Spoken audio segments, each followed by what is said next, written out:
Hello friends, आज के इस वीडियो में हम लोग क्लास 12th के हिंदी के VVI ऑब्जेक्टिव क्वेश्चन को पढ़ेंगे जो बहुत ही इम्पोर्टेंट है।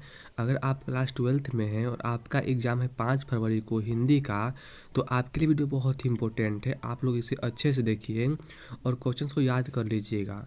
तो वीडियो को शुरू करते हैं, लेकिन शुरू करने से पहले वीडियो को लाइक कर दीजिए और चैनल को सब्सक्राइब कर लीजिए। तो पहला क्वेश्चन दिया हुआ है कि मृत्यु के कुछ समय पहले स्मृति बहुत साफ हो जाती है, किस पठित पाठ की पंक्ति है? तो इसका आंसर होगा ऑप्शन नंबर ए, उसने कहा था। अगला क्वेश्चन कह रहा है कि भक्ति विमुख जो धर्म सो सब अधर्म करी गाय, किस पठित पाठ की पंक्ति है? तो इसका आंसर होगा ऑप्शन नंबर ए, छप्पय की पंक्ति है। आगे दिया हुआ इसमें कह रहा है कि मुक्ति बोध का पूरा नाम क्या है? तो इसका आंसर होगा option number B, Gajanan Madhav Muktibodh. Option number B इसका आंसर सही होगा। आगे 4 नंबर दिया हुआ है, इसमें कह रहा है कि नामवर सिंह का जन्म स्थान कहाँ कहाँ था? तो इसका आंसर होगा ऑप्शन नंबर ए, वाराणसी में। आगे दिया हुआ है 5 नंबर, इसमें कह रहा है कि ओम प्रकाश वाल्मीकि का जन्म कब हुआ था? तो इसका आंसर होगा ऑप्शन नंबर ए, 1950 में हुआ था। तो अगला क्वेश्चन है क्वेश्चन नंबर 6, इसमें कह रहा है कि मल्लेज का जन्म कब हुआ था? तो इसका आंसर होगा ऑप्शन नंबर डी, 1935 में। आगे दिया हुआ इसमें कह रहा है कि रघुवीर सहाय का निधन कब हुआ था? तो इसका आंसर होगा वो ऑप्शन नंबर ए होगा 1990 में। ऑप्शन नंबर ए इसका आंसर सही होगा। आगे दिया हुआ इसमें कह रहा है कि ज्ञानेंद्र पति का जन्म कब हुआ था? तो इसका आंसर होगा ऑप्शन नंबर बी, 1950 में। आगे है सुभद्रा कुमारी चौहान का निधन कब हुआ था? तो इसका आंसर क्या होगा? इसका आंसर आपको पता होगा 1948 में। ऑप्शन नंबर ए इसका आंसर सही होगा, 1948। अब दिया हुआ है आगे, हंसते हुए मेरा अकेलापन हिंदी साहित्य की कौन सी विधा है? तो इसका आंसर होगा ऑप्शन नंबर ए, डायरी है। हंसते हुए मेरा अकेलापन डायरी है। आगे दिया हुआ इसमें कह रहा है कि करवक में किसकी महिमा का बखान है? करवक में किसकी महिमा का बखान है? तो इसका आंसर होगा ऑप्शन नंबर सी, प्रेम का।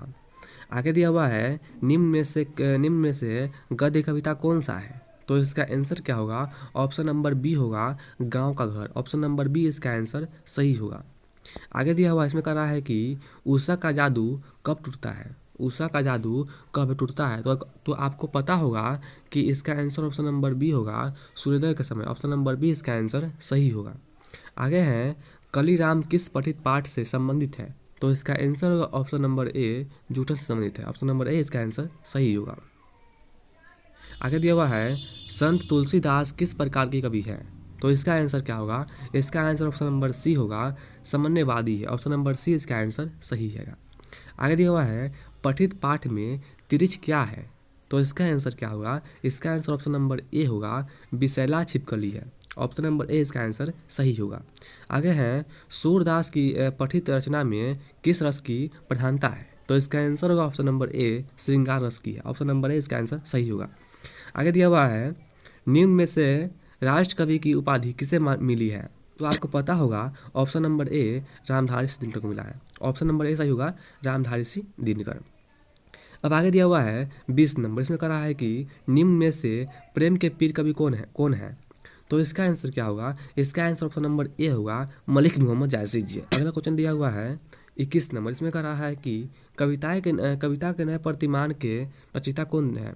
तो इसका आंसर क्या होगा? इसका आंसर आप लोग ऑप्शन नंबर ए होगा, नामवर सिंह।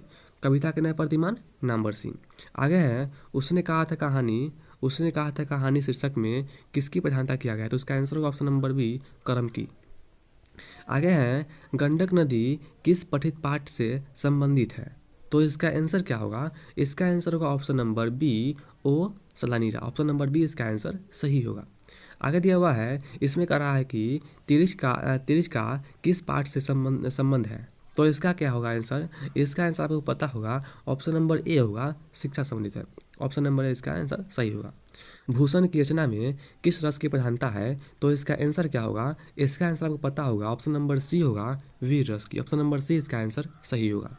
आगे दिया हुआ है इसमें कह रहा है कि जयशंकर प्रसाद किस वाद से संबंध है? मतलब कि जयशंकर प्रसाद का किस वाद से संबंध है? तो इसका आंसर होगा ऑप्शन नंबर सी, छायावाद से। ऑप्शन नंबर सी इसका आंसर सही होगा। आगे दिया हुआ है गैंग्रीन का संबंध किस पार्ट से है? तो इसका आंसर होगा ऑप्शन नंबर सी, तीर्थ से। ऑप्शन नंबर सी इसका आंसर सही होगा। आगे है भगत सिंह की माता का नाम क्या था? भगत सिंह के माता का नाम क्या था? तो इसका आंसर होगा ऑप्शन नंबर ए, विद्यावती था। आगे दिया हुआ है भगत सिंह के पिता का नाम क्या था? तो इसका आंसर होगा option number A, Sardar Kishan Singh. Option number A इसका आंसर सही होगा। आगे दिया हुआ है रामधारी सिंह दिनकर की पत्नी का नाम क्या है? रामधारी सिंह दिनकर जी के पत्नी का नाम क्या है? तो इसका आंसर होगा ऑप्शन नंबर ए, यानी कि श्यामावती देवी। ऑप्शन नंबर ए इसका आंसर होगा सही। आगे दिया हुआ है, इसमें कहा है कि ओम प्रकाश वाल्मीकि के पिता का नाम है। तो इसका आंसर क्या होगा? इसका आंसर ऑप्शन नंबर ए होगा। ऑप्शन नंबर ए होगा छोटन लाल। ऑप्शन नंबर ए इसका आंसर सही होगा। आगे दिया हुआ है ओम प्रकाश वाल्मीकि की माता का नाम क्या है? तो इसका आंसर क्या होगा? ऑप्शन नंबर ए होगा मुकुंदी देवी। ऑप्शन नंबर ए इसका आंसर सही होगा। आगे है मुक्ति बोध जी के माता का नाम है। मुक्ति बोध के माता का नाम क्या है? तो इसका आंसर होगा option number A, Parvati by. Option number A इसका आंसर सही होगा। आगे दिया हुआ है चंद्रधर शर्मा गुलेरी का जन्म कहाँ हुआ था? तो इनका इसका इसका आंसर होगा ऑप्शन नंबर ए, जयपुर या ऑप्शन नंबर ए इसका आंसर सही होगा। अब देखिए आगे दिया हुआ है, इसमें कह रहा है कि चंद्रधर शर्मा गुलेरी के पिता का नाम क्या था? पिता का नाम क्या था? तो आपको पता होगा इसका आंसर ऑप्शन नंबर बी होगा, यानी कि पंडित शिवराम था। ऑप्शन नंबर बी इसका आंसर सही होगा। आगे दिया हुआ है तुलसीदास का जन्म स्थान है। तो इसका आंसर होगा option number A, Rajapur Uttar Pradesh. Option number A इसका आंसर सही होगा। आगे है ज्ञानेंद्रपति का जन्म स्थल कहाँ है? ज्ञानेंद्रपति का जन्म स्थल है। तो इसका आंसर होगा ऑप्शन नंबर ए, गोड्डा झारखंड में। आगे है गजानन माधव मुक्ति बोध का जन्म स्थान है। तो इसका आंसर होगा option number A, Sheopur Gwalior Madhya Pradesh. आगे दिया हुआ है, इसमें कहा है कि सुभद्रा कुमारी चौहान का जन्म स्थान है। तो इसका आंसर क्या होगा? इसका आंसर ऑप्शन नंबर ए होगा, निहालपुर उत्तर प्रदेश में। ऑप्शन नंबर ए इसका आंसर सही होगा। आगे दिया हुआ है, इसमें कहा है कि रामधारी सिंह दिनकर के माता पिता का नाम क्या है?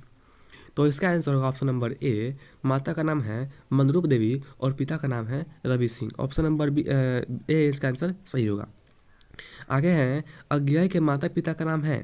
अज्ञा जी के माता पिता का नाम क्या है? तो आपको पता होगा इसका आंसर ऑप्शन नंबर बी होगा, यानी कि उनके माता का नाम है वैंती देवी और पिता का नाम है Hiranand Shastri. Option number B इसका आंसर सही होगा। आगे है जय कृष्णमूर्ति के माता पिता का नाम क्या है? जय कृष्णमूर्ति के माता और पिता का नाम क्या है? तो इसका आंसर होगा ऑप्शन नंबर ए, यानी कि संजीव अम्मा और Narayan Jitu. Option number A इसका आंसर सही होगा। आगे दिया हुआ है, इसमें कहा है कि बालकृष्ण भट्ट के माता और पिता का नाम क्या है? बालकृष्ण भट्ट के माता और पिता का नाम क्या है? तो आपको पता होगा कि इसमें होगा आपको पार्वती देवी और Beni Prasad Bhatt. Option number A इसका आंसर सही होगा।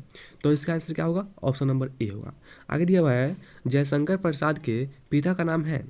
तो इसका आंसर होगा ऑप्शन नंबर ए, यानी मतलब कि Devi Prasad Sahu. Option number A इसका आंसर सही होगा। अब देखिए दिया हुआ है, इसमें कह रहा है कि आगे इसमें है तुलसीदास के दीक्षा गुरु कौन थे? तो इसका आंसर होगा, इसका आंसर ऑप्शन नंबर सी होगा, वल्लभाचार्य थे। ऑप्शन नंबर सी इसका आंसर सही होगा।